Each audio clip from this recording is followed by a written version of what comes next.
Hola, buenas noches, ¿cómo están? De vuelta, nos volvemos a encontrar. Bueno, como hemos terminado con los pensadores, nuestra intención ahora es empezar con los modelos de desarrollo que hubo en nuestro país, en la Argentina. Para eso vamos a echar mano, además de la economía, a la historia. O sea, una disciplina que hay inclusive en la economía, se llama historia económica. En cuanto al tema que nos ocupa, el de los modelos, en general lo que vamos a hacer es periodizar a la historia argentina. Y esta periodización la vamos a empezar, y no por una cuestión arbitraria, sino que tiene su lógica, la vamos a empezar hacia 1880, que es cuando se termina de consolidar la nación argentina. 1870, 1880, cuando terminan las luchas internas y ya se consolida como nación el país completo, con las provincias. En el marco de esta periodización, hay algunas cosas en las que los economistas estamos bastante de acuerdo, o muy de acuerdo más allá de las cosmovisiones que tengamos. Uno de ellos es en la propia periodización. No importa cómo pensemos, qué cosmovisión tengamos, todos los economistas sabemos que entre 1880 y más o menos 1930 hubo un modelo de desarrollo que nosotros llamamos agroexportador. Algunos le pueden poner otro nombre, pero el modelo es agroexportador, con sus propias características. También que le siguió otro modelo, que es un modelo industrializador de sustitución de importaciones, digamos. Y por último, cuando termina el modelo de sustitución de importaciones, mediados de los 70, por ahí, comienza un nuevo periodo que ustedes lo van a encontrar normalmente, como lo pone Aldo Ferrer, como un modelo de hegemonía financiera. Estos nombres no son arbitrarios, tienen su razón de ser y vamos a empezar a explicarlos. En cuanto a la unidad que vamos a ver acá, van a ser la unidad 9 y 10, porque pretendemos llegar en estas dos clases, en la de hoy y en la que viene, a todos los modelos de desarrollo del siglo, que terminen en el siglo XX, digamos. Los modelos de desarrollo que hubo en el siglo XXI lo veremos en las últimas unidades 11 y 12. Pero lo que vamos a dejar de ver en esta ocasión, para que nos dé el tiempo y ver lo otro, es la unidad 8, que tiene que ver con la acumulación capitalista a escala internacional. Sin embargo, si se nos da el tiempo, vamos a incorporar una clase con ese tema, que es muy importante. Entonces, el primer acuerdo que tenemos los economistas es en la periodización que yo les estaba comentando recién. El otro acuerdo es que cada vez que hubo un cambio en los modelos de desarrollo en la Argentina, coincidieron con grandes crisis mundiales. Crisis de las que ustedes ya tienen referencia, como es la crisis del 30 y como es la crisis de mediados de los 70, que también la explicamos en la unidad correspondiente a Keynes, digamos. Y hay otra cosa más en la que estamos de acuerdo la mayoría de los economistas, más allá de la interpretación que le demos, es que hay adentro de la etapa de sustitución de importaciones hay subetapas. Algunos dicen que hay dos, otros dicen que hay tres. Ustedes tienen en la bibliografía un escrito sobre mito y crisis de Rapaport que dice que hay tres etapas. No importa, para el caso es lo mismo, pero lo que sí queda claro es que la última etapa todos la hacen comenzar en el 53, 54 hasta mediados de los 70. Y lo anterior es lo que dividan en una o dos etapas, como vamos a ver. En cuanto a los modelos, vamos a ver el modelo agroexportador, el de sustitución de importaciones, y en el marco del comienzo del modelo de hegemonía financiera, que perdura hasta nuestros días, lo que vamos a tratar de ver hoy es cuándo comenzó este periodo. Es decir, vamos a abordar el periodo de la dictadura cívico-militar que comienza en 1976. ¿Cómo es el funcionamiento del modelo agroexportador? Es un si tenemos que analizar la estructura económica, hay una sola rama de producción, es la rama agropecuaria. Digamos, ¿cómo se mueve esa rama de la producción? Se mueve en el marco del comercio internacional, en el marco de una división internacional del trabajo que hace que haya países que son industrializados y países que son productores de materias primas. Lo que la CEPAL después dio en llamar la teoría de centro-periferia. Nosotros obviamente somos periferia por ser productores de materias primas. ¿Cómo funciona esto? Recordemos a David Ricardo, la teoría de las ventajas comparativas. Cada país se tiene que especializar en lo que es más eficiente. Y en nuestro caso, nuestra ventaja comparativa es la fertilidad del suelo, la fertilidad de la tierra, fundamentalmente la tierra pampeana. Entonces, nosotros nos dedicamos a producir materias primas y alimentos que exportamos al mundo central, al mundo desarrollado, y en el marco de esa exportación obtenemos divisas fuertes como la libra esterlina, que es la moneda mundial en ese momento, y con las divisas que obtenemos de la venta de nuestros bienes, compramos todos los productos manufacturados que necesitábamos para esos niveles de consumo, desarrollo e inversión que había en estas épocas. Entonces, este modelo que va más o menos de 1880 a 1930 tiene esas características. Por supuesto, como está tirado arriba del escenario el modelo de ventaja comparativa de Ricardo, nosotros tenemos que tener en cuenta que hay una libertad absoluta de comercio. Recuerden que se derogaron las leyes de Graham, esto lo explicamos con Ricardo. Y hay una libertad absoluta de comercio. Entonces esa libertad absoluta de comercio permite que se muevan no solo los bienes, sino también los capitales. En el caso nuestro, los capitales que vamos a ver que se mueven hacia Argentina son capitales de largo plazo. Y nuestro comercio exterior es muy importante. Es tan importante nuestro comercio exterior, ¿por qué? Porque nosotros tenemos las tierras más fértiles del mundo. ¿Eso qué implica? Que si ustedes recuerdan la teoría de la renta diferencial de Ricardo, por eso hicimos tanto hincapié nosotros en ella, la renta diferencial de las tierras de Argentina es la superior de las superiores de todo el mundo, digamos. Por lo tanto, su renta diferencial a escala internacional es altísima. Entonces están muy interesados los capitales, fundamentalmente británicos, en trabajar con la Argentina, en invertir en la Argentina, porque se apropian de una gran parte de esa renta diferencial a escala internacional. Por eso traen una gran cantidad de inversiones. Estas inversiones extranjeras directas fueron a varios lugares. Fueron infraestructura, puertos, hilos, los servicios públicos de la Ciudad de Buenos Aires y los ferrocarriles. También una gran parte de sus inversiones fueron a la producción de bienes y servicios, molinos, frigoríficos, bancos, digamos. Pero todo está hecho en función del modelo agroexportador. Es decir, un ejemplo solo. Si ustedes ven cómo está diagramado los ferrocarriles, van a encontrar que están en forma radial con centro en el puerto de Buenos Aires. ¿Para qué se diagramaron así los ferrocarriles? Para que todas las producciones que vienen de todas las regiones de nuestro país, fundamentalmente de la Pampa Húmeda y de Santa Fe, lleguen al puerto de Buenos Aires, se embarquen y vayan al centro desarrollado, fundamentalmente a Inglaterra, a precios muy acomodados. Muy bajos, ¿por qué? Porque acá se produce barato. Entonces, todas las inversiones que hace, fundamentalmente el capital británico, está en función del modelo agroexportador. Un modelo que exporta a Inglaterra y que Inglaterra, con ese modelo, obtiene muy buenos beneficios. Entonces está en función de su propia reproducción del capital.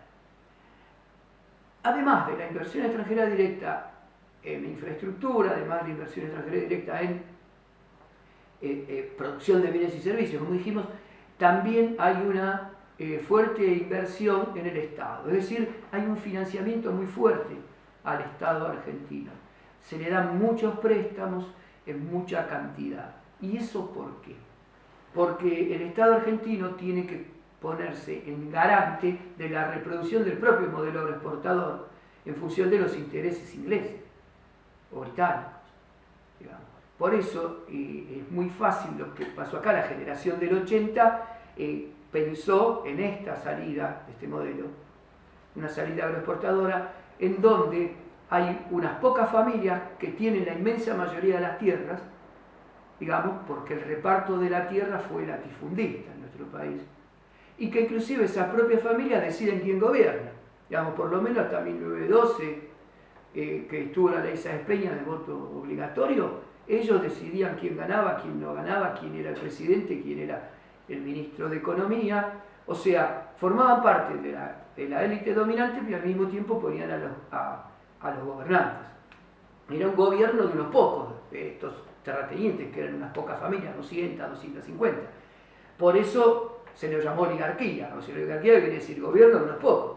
Y como su base de sustentación económica era la tierra, bueno, la conocemos como la oligarquía terrateniente, digamos, y que perdura durante muchos años, inclusive más allá de algunos cambios que tienen, todavía esas familias siguen jugando un rol preponderante hoy en nuestra economía, en nuestro modelo de desarrollo actual inclusive. ¿Por qué financiaría al Estado un gobierno que habla de liberalismo, en donde el liberalismo precisamente lo que dice del Estado, que no debe intervenir, y acá están financiando amplísimamente al Estado? Porque necesitaban al Estado. Para la gran producción que se hacía en Argentina no alcanzaba ni siquiera la mano de obra argentina, entonces tuvieron que venir millones de inmigrantes. Esos millones de inmigrantes vinieron de Europa, de los lugares que habían quedado afuera del mercado en Europa, o los desplazados por las máquinas, el ejército de reserva. Entonces vinieron de todas las regiones, de todos los lugares, con todos sus dialectos, con sus oficios, con sus nacionalidades, con sus herramientas. Entonces el Estado necesitaba, frente a esa fuerza heterogénea de trabajo, homogeneizarla para la producción.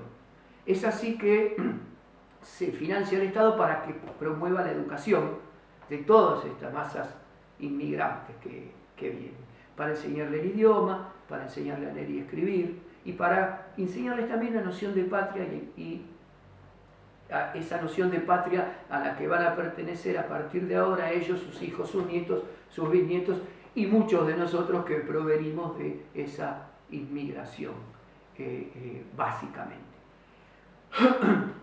Entonces, había que darle una educación. Al mismo tiempo había que darle salud, porque la fuerza de trabajo tenía que trabajar, para eso lo estaba. Hizo falta que viniera esa fuerza de trabajo, ¿para qué la trajeron? Para trabajar. Entonces tenía que haber un sistema de salud que garantizara el mayor grado de salud posible a la población trabajadora. ¿Por qué? Porque, como vimos con Marx, trabajador que trabaja produce excedente, trabajador que no trabaja no produce excedente. Entonces hay que tratar de que todos estén lo más sanito posible para producir el excedente para ir a trabajar.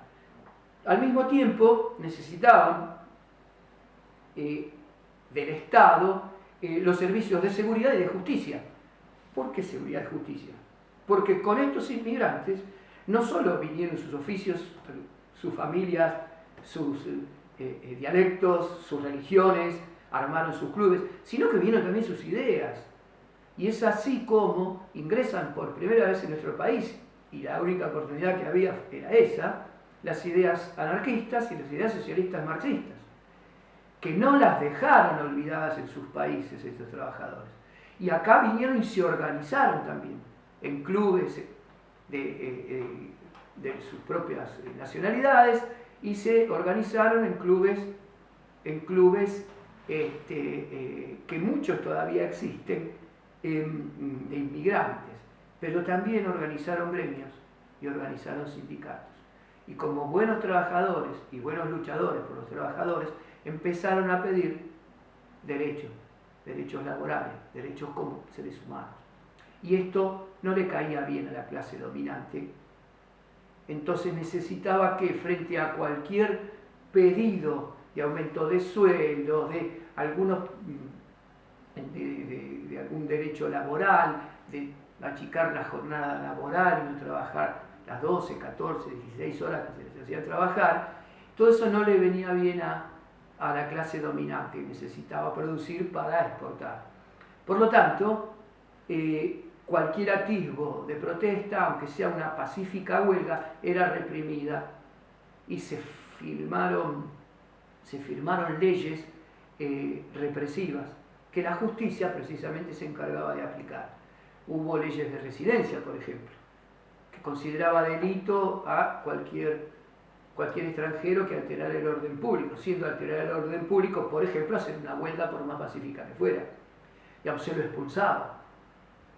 Entonces hay una necesidad de que el Estado garantice también la reproducción del propio modelo. Y este modelo se manejaba, como todo modelo capitalista, en el marco del capitalismo, con un ciclo.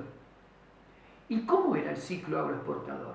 Miren, el ciclo agroexportador tiene como detonante, como determinante, como impulsor la demanda de bienes primarios y alimentos del centro industrializado. Cuanto más era la demanda del centro industrializado, es decir, en la medida que aumentaba la acumulación capitalista en el centro, había más demanda de nuestros bienes, de nuestra producción. Cuanto más demanda había, entonces más se exportaba. Cuanto más se exportaba, más divisas entraban. Cuanto más divisas entraban, la tenencia de divisas del Estado era cada vez más alta, lo que se llama reservas internacionales, digamos. Y si aumentaban las reservas internacionales, aumentaba la oferta monetaria, es decir, el dinero susceptible de ser gastado. Si aumenta la oferta monetaria, ustedes ya conocen, porque hemos visto a los pensadores de todo tipo, ¿qué pasa con la tasa de interés? Cae la tasa de interés porque hay más pesos en circulación, y pesos que tienen un buen respaldo, como es la libra esterlina, que está en las reservas internacionales. Y si aumenta la oferta monetaria y cae la tasa de interés, aumenta la demanda de créditos. Y si aumenta la demanda de créditos, ¿para qué se demandan esos créditos? Para gastarlos, obviamente. ¿Y en qué se va a gastar? ¿Y quién va a gastar? Va a gastar el Estado y va a gastar el sector privado. Entonces va a aumentar el gasto, tanto público como privado. ¿Y en qué se va a gastar? En bienes de consumo y en bienes de inversión, tanto el Estado como el sector privado, digamos. Entonces, todo eso hace que crezca la actividad económica y que ese crecimiento de la actividad económica implique que aumente el empleo. Con lo cual, estamos con la idea que dijimos hace un ratito de por qué hacía falta tanta fuerza de trabajo, que se trajeron cerca de 8 millones de migrantes en unos 40 años, digamos. Casi duplicaron la población. Entonces, así se manejaba el ciclo económico, que ustedes lo tienen explicado en los escritos, no es que lo explique así y punto. Por eso no presento ningún cuadrito ni nada, lo tienen en los escritos teóricos. Ahora, así como estábamos en una etapa de ciclo creciente cuando pasaba esto, en algún momento, alguna pequeña crisis que azotaba el capitalismo central, ¿qué hacía? Que bajara la demanda de nuestros bienes, porque se producía menos en el centro. Y si bajaba la demanda de nuestros bienes, bajaban las exportaciones. Y si bajaban las exportaciones, todo lo demás que le expliqué tiene el efecto contrario. Entonces, cambien la flecha de lugar y van a ver que está el efecto contrario. ¿Cómo se resolvía este tema? Lo resolvía el propio capital extranjero. Bajaban un poco las importaciones, refinanciaban los empréstitos, no mandaban tantas utilidades al exterior, y a largo plazo esos equilibrios coyunturales los resolvía el propio Estado. Ahora seguimos con el otro modelo de desarrollo.